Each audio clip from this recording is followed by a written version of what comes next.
서울시 갈등 조정 담당관이 2013년부터 지난해 초까지 다룬 갈등 건수는 총 136건. 이 중 약 80%는 해결이 완료됐고 나머지는 조정 단계에 있습니다.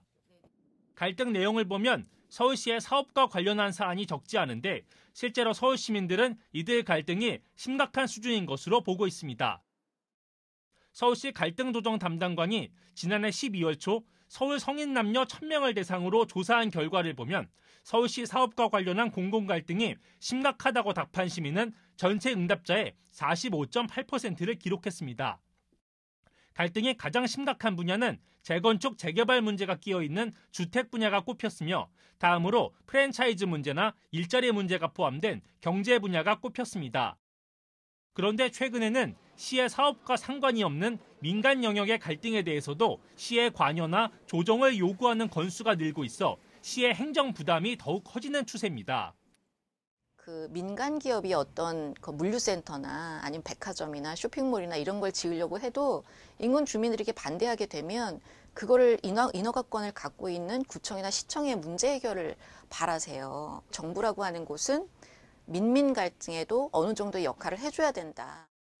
이처럼 시민사회에선 갈등의 종류와 건수가 계속 늘어나고 있는데 이를 대화를 통해 해결하려는 인식도 함께 확산되고 있는 점이 주목할 부분입니다.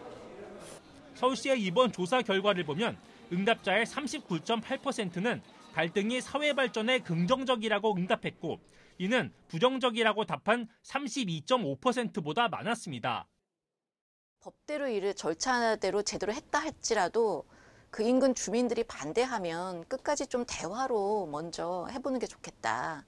대화로 갈등 해결을 좀 도모해보면 좋겠다라는 의견들이 있어요. 이제는 조금 서울 시민들도 어떤 갈등이 있을 때 이거를 회피하지 않고 직접 대화를 우선 해봤으면 좋겠다라고 생각하고 있구나.